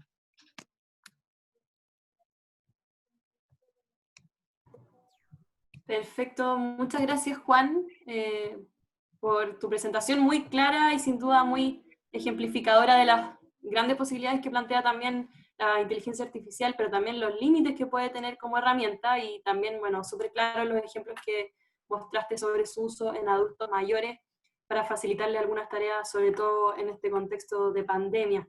Bueno, y nos dejaste hartas preguntas abiertas, pero también antes de comenzar con las preguntas del público, quería hacerles un par de preguntas a ti y a José Antonio, para empezar a abrir el diálogo. Primero, Juan, a ti preguntarte en base, les voy a dejar plantear las dos preguntas y después nos contestan. En base a lo que nos expusiste, ¿cuáles son las principales oportunidades y barreras que ves en la aplicación de la inteligencia artificial en salud? Y si pudieras priorizar una medida en nuestro país, ¿cuál sería? Y a José, ¿qué aspectos debería abordar la política de inteligencia artificial para trabajar y abordar el contexto de salud? Primero, antes de responder la pregunta, quiero, no sé, estoy emocionado porque uno de mis grandes maestros, le doy Francisco Herrera, Paco Herrera, que es uno de los más grandes científicos justamente de inteligencia artificial que hay en el mundo. Ahí está conectado también viendo y felicitando la iniciativa. Así que Paco, si me estás escuchando, gracias, y esperemos que podamos estar juntos haciendo algunas cuantas cosas. A ver, mira, quiero de alguna manera volarme un poquito en el pensamiento y qué cosas, qué barreras tenemos. Y mi respuesta, insisto, no va a ser por el lado médico, más bien mi respuesta tiene que ver con el tema presente que hay con respecto a los datos. Mucho se ha hablado este último tiempo de los datos y los datos de calidad.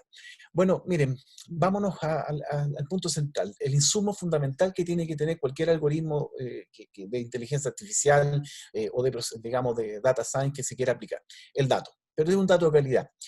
Podemos hacer mucho con ese dato. Entonces, si nosotros somos capaces de tener datos innominados, es decir, yo no sé quién es la persona, solamente conozco su padecimiento, su problema, las decisiones que se tomaron, ¿de acuerdo? Esos datos, ¿de acuerdo?, pueden ser utilizados para justamente mejorar, desarrollar algoritmos, desarrollar emprendimientos, desarrollar innovaciones.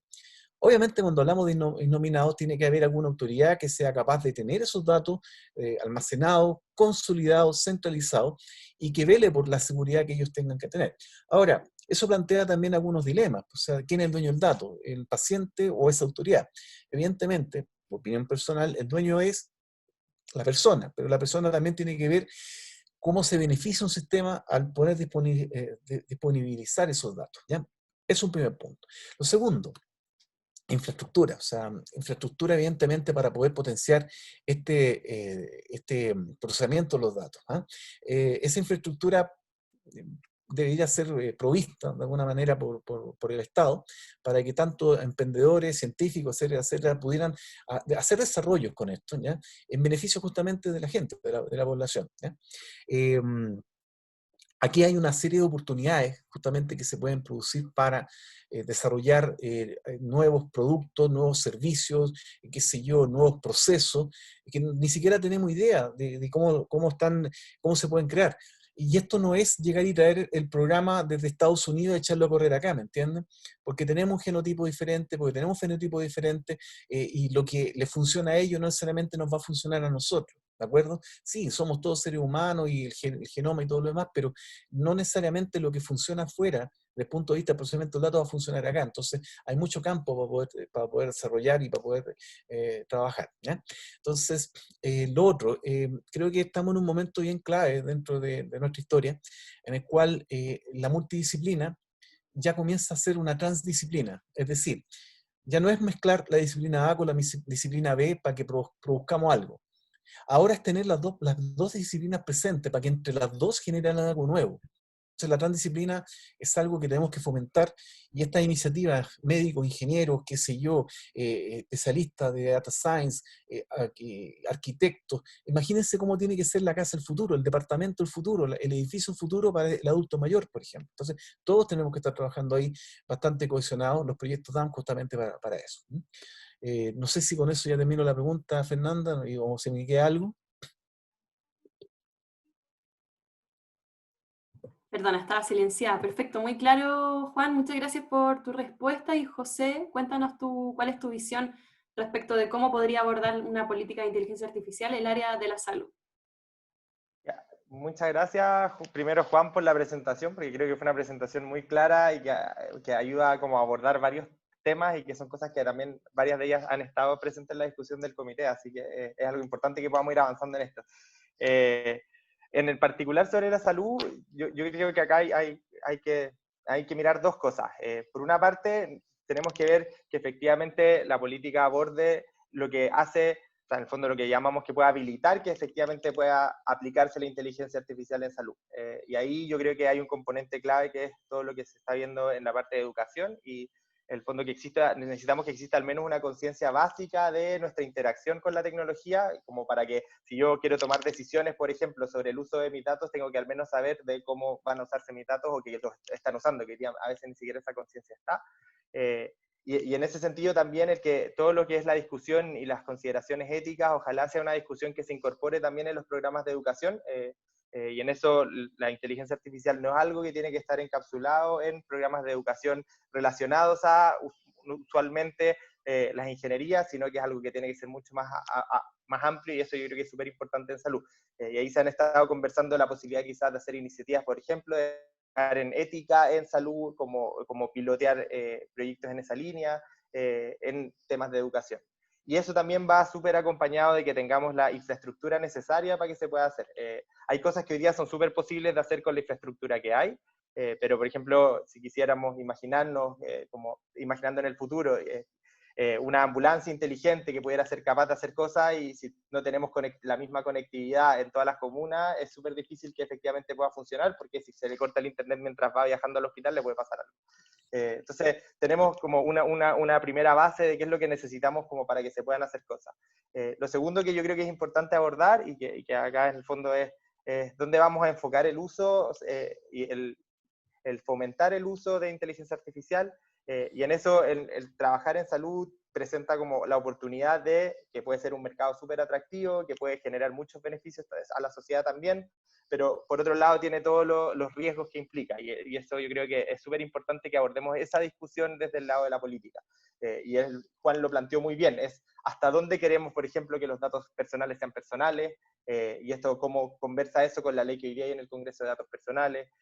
También al mismo tiempo se puede hacer excepciones en casos de emergencia, por ejemplo, o no, y todo el tratamiento de cuáles van a ser los estándares para poder tratar adecuadamente esos datos, cuáles van a ser las cosas en las que se puede hacer o las que no se pueden hacer con la tecnología, yo creo que es algo que es súper importante, y que la política en ese sentido lo que esperamos que haga es dar el puntapié inicial a esa discusión en algunos aspectos, es informar también regulación que ya hoy día está en discusión, entonces es importante en el fondo el poder informar eso, pero hay distintos niveles de desarrollo, y es una discusión que no se va a zanjar quizás en un par de meses, sino que probablemente se dé a lo largo de los próximos años incluso, y que también el desarrollo de la tecnología es tan rápido que es incierto incluso cómo va a evolucionar en el futuro. Perfecto, José. Ahora vamos a dar inicio a algunas preguntas y comentarios del público. Tenemos a Benjamín hace rato con la mano levantada. Vamos a darle la palabra a ver qué tiene que comentarnos. A ver, ahí sí. Hola a todos, muchas Benjamín. gracias primero por la... ¿Sí? ¿Me escuchan bien? Sí. Primero, agradecer la iniciativa. Creo que esto es súper necesario. La ciencia no es algo cerrado, sino que tiene que ser lo más democrático, más abierto para todos, y que el Ministerio esté llevando esta política lo encuentro asombroso. También, evidentemente, recalcar la tremenda figura que es el profesor Velázquez. Quizás no todos lo conocen, pero los que lo conocemos sabemos el peso que tiene desde el punto de vista de la ingeniería, y que probablemente sea el único ingeniero que le dejan entrar a un hospital, porque alguien preguntaba cuál es el peor enemigo de la inteligencia artificial en medicina, y yo les puedo decir como médico, y como alguien como médico ingeniero frustrado, que son los médicos. O sea, hay todo un trabajo que tiene que ver mucho más con el marketing que con lo técnico. Lo técnico ya está. El tema es cómo tú puedes plantearte como ingeniero o como científico y acercarte a un médico y decirle, cooperemos, tengo una inteligencia que potencialmente te puede dejar sin pega, pero no es la idea que te deje sin pega. Y eso, aunque parezca absurdo, a muchos médicos le asusta. Yo particularmente he trabajado en algunas cosas con inteligencia artificial y radiología, y los radiólogos de verdad, aunque ustedes no lo crean, se asustan cuando uno le dice inteligencia artificial porque creen que se va a quedar sin pega.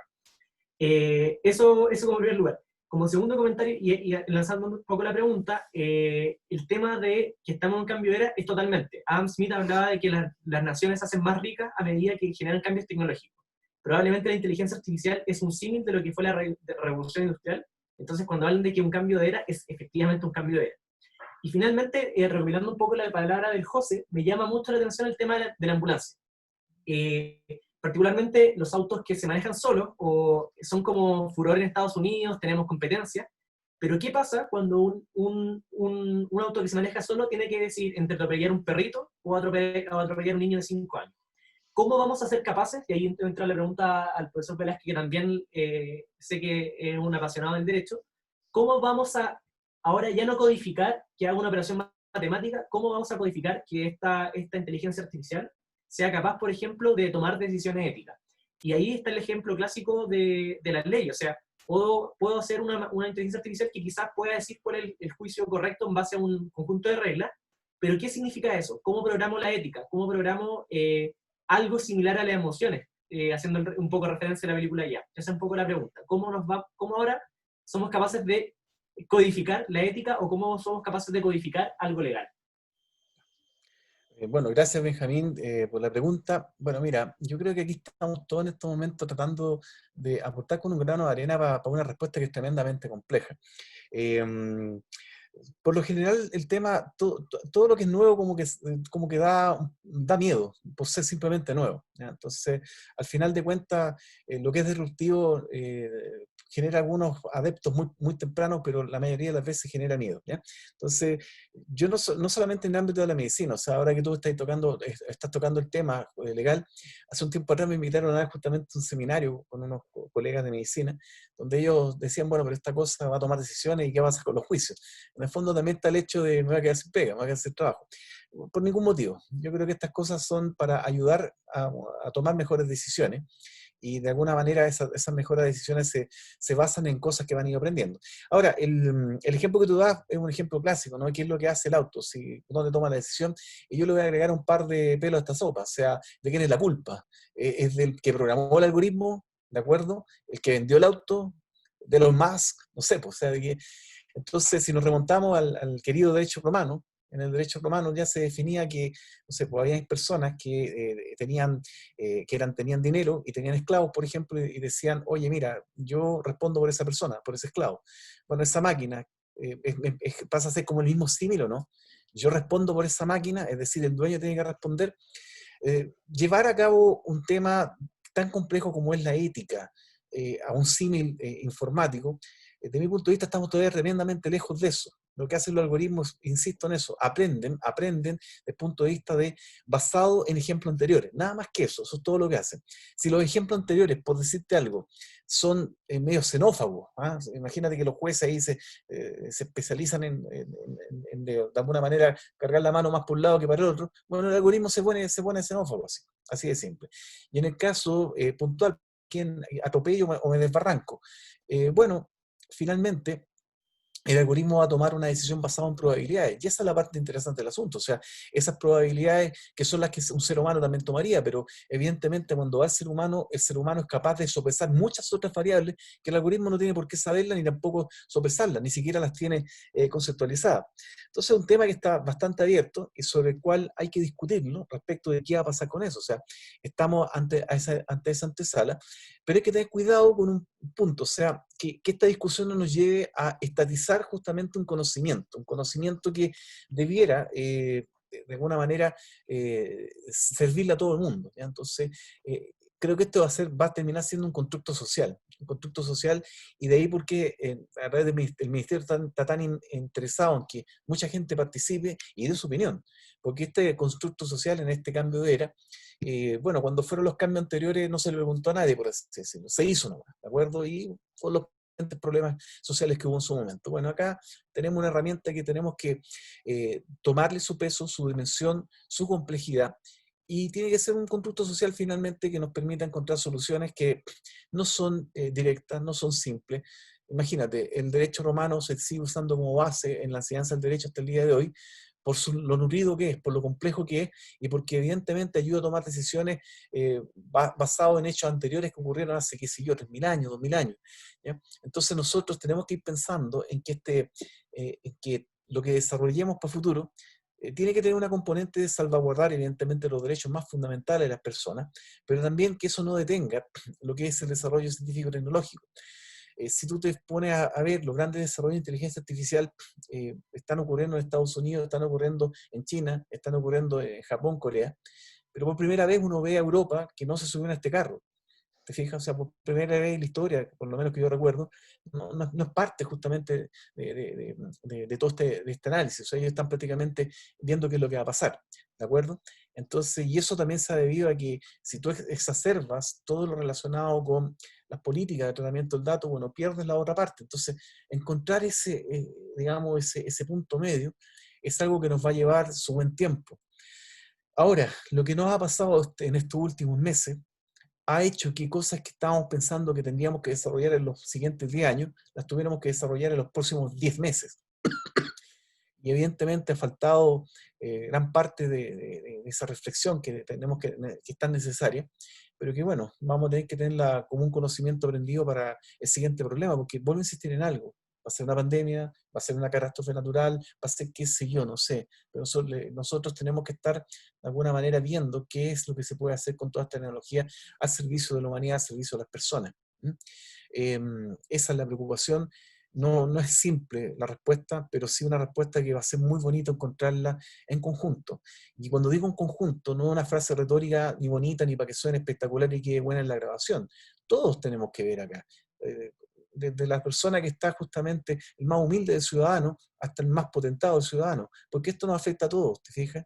Y nos va a afectar de buena manera, esperemos, ¿ya? En la medida que cada quien ponga su granito de arena, su punto de vista y diga, oye, esto me afecta de la siguiente forma. Insisto, un gran poder demanda una gran responsabilidad, y esta responsabilidad está en manos de todos, ¿de acuerdo? Aquí no hay una voz cantante, habemos un grupo de gente que algo entendemos un poco más que el resto, porque no hemos especializado nada más, porque estamos tremendamente ávidos a escuchar, a tomar justamente ese know-how colectivo, ese conocimiento colectivo que incluso es a veces más potente que el conocimiento formal. Yo quería complementar también un poco lo que comenta Juan ahora sobre esto, y que yo creo que también es lo que hace especialmente importante el proceso de la política, y ahí nuevamente voy a sonar repetitivo, invitarlos ojalá a hacer mesas autoconvocadas, a hacernos llegar lo que opinan respecto a todos los temas que aborda esta política, o en el fondo si se quieren especializar en uno o en varios, porque es sumamente relevante, especial en estos tópicos, que es algo que discutamos como sociedad. Y en eso, un poco también complementando lo que decía Juan, Harvard hizo hace poco, en enero, publicó una visualización que muestra todos los principios de ética de inteligencia artificial que se han ido publicando, y que ellos hacen un filtro de qué consideran principios. Y una cosa preocupante es que si uno los mira, los que se hicieron en Latinoamérica son solamente 2, de los cuales uno es México, y el otro es una organización chilena. Y en ese sentido muestra la falta de discusión que tenemos hasta ahora, y como nos estamos quedando atrás también en eso, como para ver qué es lo que queremos nosotros de cómo nos vamos a interactuar con la tecnología. Y esto es importante porque, como Benjamín decía, el ejemplo del vehículo autónomo, hay un experimento en el MIT en el que le preguntan a la gente, y uno se puede meter a internet, Moral Machines, y que te hacen 15 preguntas sobre a quién atropellan, en distintos casos. Por ejemplo, un adulto mayor y un niño, o un perro y una persona, o un delincuente y una persona y un ejecutivo, entre muchas otras opciones. Y uno de los resultados que obviamente, con todos los peros que las limitaciones que tiene el paper que está en Nature, de que puede tener limitaciones de representatividad o porque es autoseleccionado, etc., una de las cosas que ve es que en las distintas zonas del mundo los criterios para quién atropellar cambian.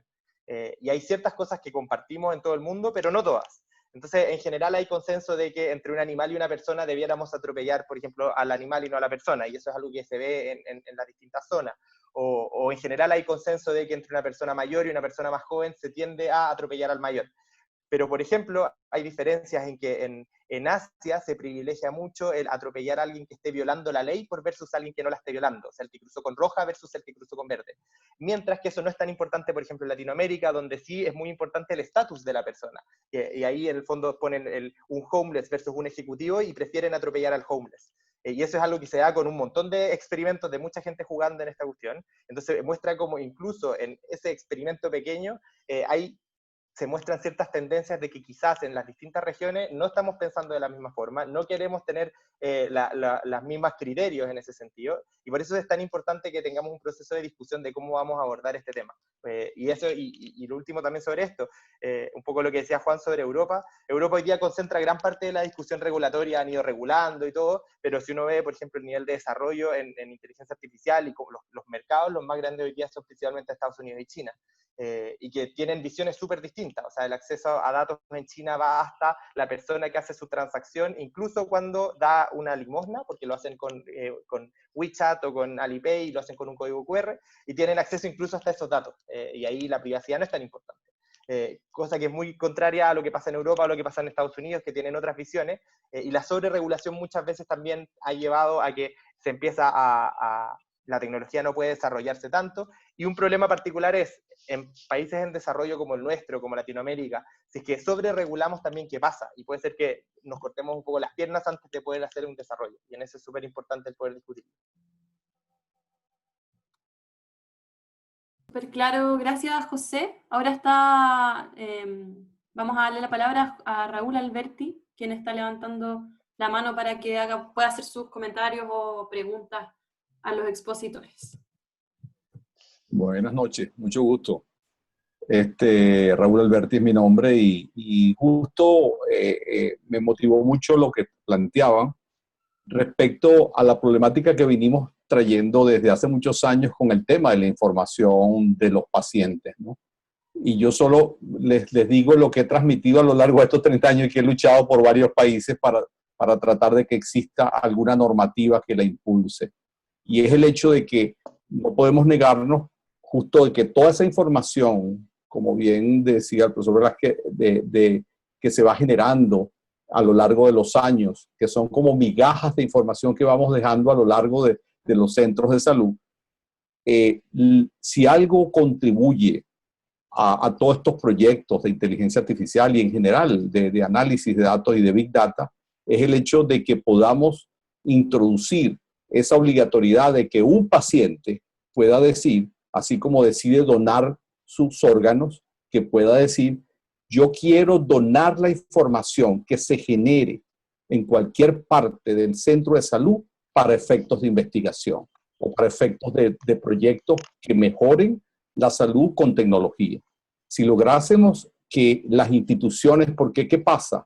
Hay una circunstancia, cada institución de salud considera que tener los datos del paciente le da unas ventajas desde el punto de vista de su negocio, vamos a decirlo así, pero si existiese esta obligatoriedad, esa información estuviera más en manos de los proyectos cuando el paciente así decida, que es el dueño, como ustedes lo bien lo han dicho, y dijese, esta información yo la quiero que se pueda drenar hacia un área en el cual podamos tenerla como acceso, y eso sería una ventaja para poder desarrollar cualquier proyecto en torno a inteligencia artificial que pudiera darnos una ventaja competitiva frente a otros países. Quisiera oír su opinión al respecto. Muchas gracias por los comentarios. La verdad es que la idea me parece muy buena, pero yo sería un poquito más, ¿cómo podríamos decirlo? Un poquito más drástico. ¿Te fijas? Yo creo que el dato es un insumo tremendamente importante y hay que muchas veces pensar en el bien superior, en el bien superior bien entendido, no llevarnos por los caminos antagónicos que tiene que ver eso, sino que pensemos más allá. O sea, está bien lo de la donación, pero ¿y qué pasaría si es que en este caso el mismo Estado es el que provee la posibilidad de tomar el dato, conservar el dato, anonimizar el dato y disponer el dato para que las personas puedan trabajar? ¿Por qué de eso? Porque al final el gran concentrador de toda la data va a ser el Estado, ¿te fijas? Entonces, para poder potenciar el trabajo, si se colocan las salvaguardas correspondientes, porque estamos hablando de información que es tremendamente sensible, eso puede dar lugar no solamente a investigaciones, que es lo que más nos gusta hacer a nosotros, sino que puede dar lugar a todo un sinnúmero de nuevas innovaciones que van a ir en pos de ayudar a las personas. Entonces, si por un lado hacemos esta donación del dato, no sé cuántos se van a motivar, pero si por otro lado vamos y decimos, oye, mira, ¿sabes qué más? De aquí en adelante, toda esta data que está consignada va a pasar por un proceso de anonimización, se va a tomar y se va a almacenar, nadie va a saber, va a ser lo que se llama un double blind. Te lo tomo, lo anonimizo, lo guardo, y cuando se procesa se vuelve a anonimizar. O sea, las puntas no lo saben, ¿te fijas? Eso podría ser incluso mucho más disruptivo. Bueno, si nos va mal con eso, igual la solución que tú planteas es buenísima. Yo encuentro que sería incluso un acto de mucha generosidad a las personas también que puedan ir compartiendo esa data que también va a estar anonimizada. La pregunta de quién es el dato, bueno, se supone que el dato debe ser del paciente, ¿no? De la persona, del ser humano. El problema es cómo lo almacena. Y sobre eso, bueno, han habido varios modelos que me ha tocado mirar desde el modelo centralista en que hay un poder que almacena el dato y vuelvo a lo mismo. O sea, quien tiene eso, evidentemente, juega un rol bastante importante y tiene que tener cuidado con ese poder. A que nosotros mismos andemos con el dato. O sea, yo voy a andar con un pendrive para arriba y para abajo y cada vez que voy a hacer un examen lo guardo ahí. Y si se me pierde el pendrive, bueno, un problema grande, ¿no? Entonces, digamos que el combustible de este motor es la data de calidad. Entonces, y con esto termino. En realidad, más allá de simplemente quiero el dato, pero que haya pasado por un proceso que certifique la calidad de la toma del dato. Y en ese aspecto también hay que trabajar, ¿de acuerdo? Hay que trabajar bastante, porque sobre todo la data que se maneja a nivel médico, no hay que perder nunca el punto de vista. O sea, nosotros los científicos de datos nos gusta hacer algoritmos y en inteligencia artificial hacemos varios programas, y si estos programas de repente tienen un rendimiento espectacular, somos muy felices.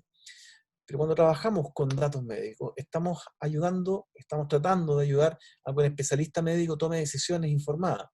Estamos trabajando con personas. y tenemos que tener 20 veces más cuidado, ¿de acuerdo? Porque a veces dar una mala información puede significar que se haga un procedimiento malo y la persona termine, el paciente termine muy dañado, ¿ya? Entonces hay que tener cuidado con eso. Eso es lo que creo. Eso, yo quizás complementar un poco también, encuentro que el concepto de la donación es súper interesante y es algo que de hecho, como lo encuentro, lo recogemos para estudiarlo más porque es algo que no se ha visto tanto. Entonces, muchas gracias Raúl por el comentario. Y esto también es en el fondo el pensando cómo avanzar, y acá es un desafío tanto normativo como un desafío técnico, entonces es algo que es importante por una parte discutir a nivel ético qué es lo que queremos, a nivel normativo cómo se puede hacer, y también a nivel técnico cómo podemos garantizar efectivamente esa anonimización que permita trabajar con esos datos sin vulnerar la privacidad de las personas. Y en eso, otros ejemplos, o sea, hay ejemplos que se están tratando de solucionar, como yo estaba viendo, por ejemplo, en el MIT, un grupo que trabaja en lo que tratan de hacer como conjuntos de datos a los que las personas no acceden, sino que envían el algoritmo entra, trabaja y lo único que hace es sacar el resultado. Entonces, en el fondo, jamás accedió a los datos, sino que accedió, en el fondo, al data lake, en el fondo, que estaba protegido y que estaba encriptado. El algoritmo trabajó sobre esos datos y luego salió. Entonces, una forma de desarrollar algoritmos, incluso sin ver los datos, que puedan ser capaces de trabajar los datos, que tiene otros riesgos, pero también quizás podría ser una solución. Entonces, en ese sentido, es un desafío importante en lo técnico y en lo normativo, y que hay que ver cómo avanzar. Pero el camino intermedio quizás de la donación de datos, o incluso quizás pensar en algo como pudiera ser una donación de órganos, que en realidad por defecto uno lo dona y si no uno dice que no, no sé, habría que explorar quizás modelos, puede ser un concepto súper interesante a explorar, así que muchas gracias Raúl por el comentario. Muchas gracias Raúl, súper interesante el concepto, se ha hablado bastante del acceso también y el uso de datos, incluso en el chat uno de los participantes, Luis Loyola, acaba de compartir uno de sus recursos donde hay algunas bases de datos desagregadas, me parece, y también algunas visualizaciones sobre datos. Los invitamos a verlo si es que les interesa. Y también, bueno, se nos va a acabar pronto el tiempo, no sé si vamos a alcanzar a dar la mano a más personas, o sea, a dar la palabra, perdón, a dar la mano virtual, porque no se puede, estamos muy lejos. Pero quería preguntarles, agrupar un par de preguntas, José y Juan, que nos llegaron de Michela Angelini, no sé si está bien pronunciado tu nombre, y de Edson Díaz, que tiene que ver con el contexto actual de pandemia. Y ella dice, en Chile se está trabajando con inteligencia artificial para apoyar durante la pandemia, si es así, ¿cómo? Y Edson pregunta algo similar, si en Chile la IA está siendo usada para modelar algo sobre el COVID. Les dejo la palabra para a quien estime conveniente contestar.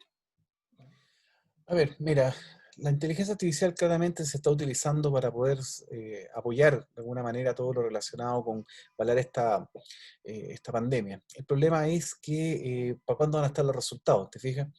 Si desarrollamos algoritmos de ruteo, por ejemplo, lo vamos a poder ocupar en esta pasada, o tal vez cuando ya esté listo vamos a poder hacernos cargo.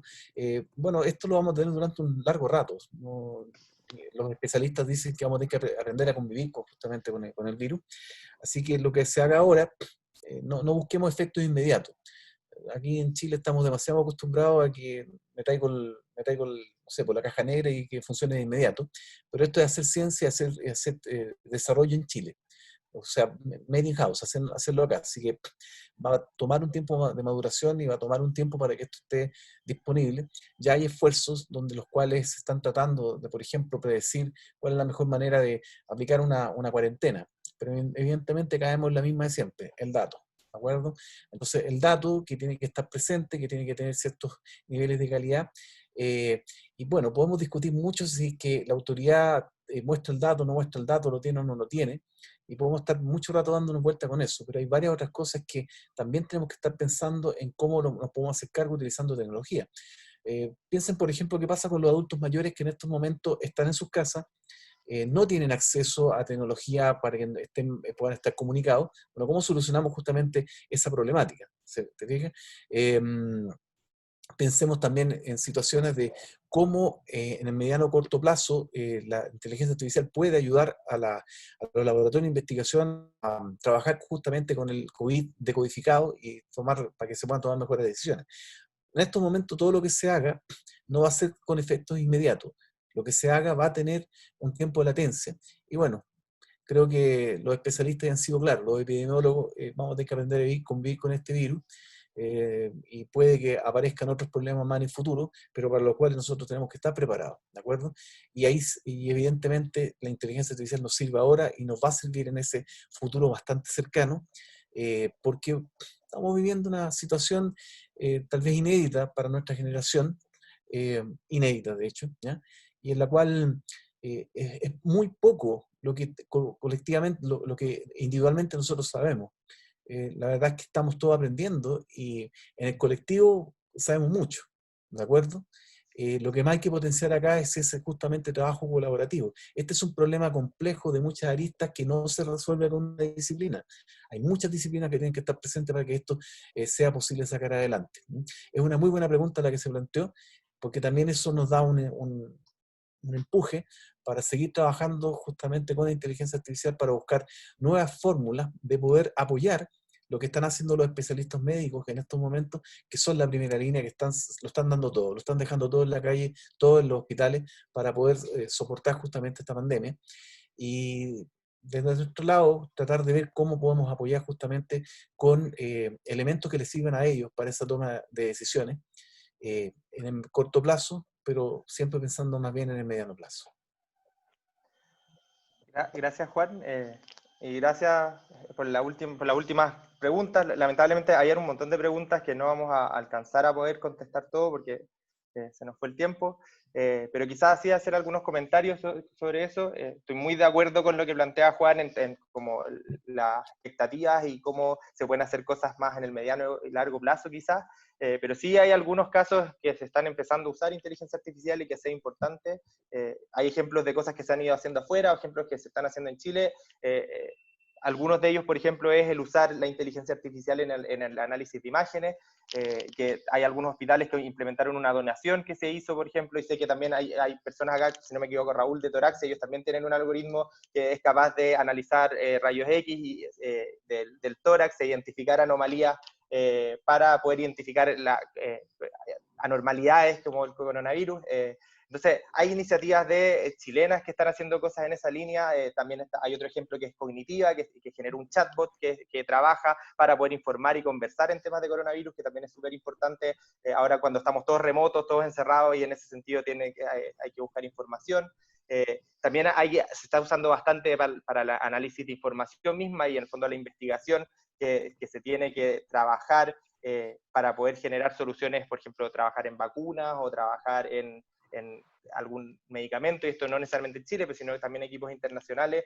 Es súper relevante la inteligencia artificial para poder hacer el análisis de esos datos. Hay herramientas, por ejemplo, que están tratando de juntar toda la información de coronavirus que se está publicando y que efectivamente está siendo relevante y mostrarla, cosa que sea más fácil de procesar. Entonces, en ese sentido hay distintas líneas de cosas que se están haciendo. Obviamente, ojalá se pudiera ir haciendo mucho más, y en eso hay que avanzar en dos líneas, y que es un poco, yo creo, el mensaje que nos queremos también hoy día.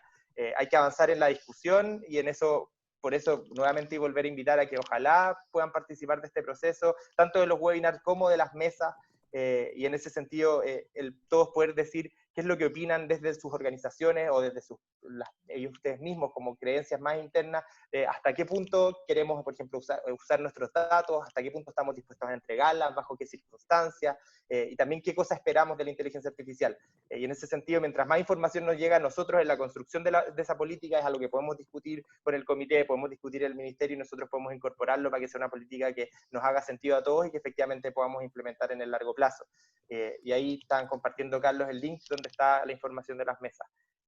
Y en ese sentido es súper importante avanzar en eso, y por otro lado es un desafío técnico, y que ahí en el fondo nuestro rol es mucho más de poder incentivar a que se puedan generar las soluciones, y por ejemplo se lanzó estos días lo que es la Startup Ciencia del ministerio, que busca fomentar los emprendimientos de base científico-tecnológica, y iniciativas como esa, o como lo que está haciendo Colaboratec en Corfo, y que también luego va a lanzar un desafío en temas de salud en colaboración con el ministerio, son cosas de buscar en la práctica de cómo apoyar iniciativas también para que podamos avanzar en esto.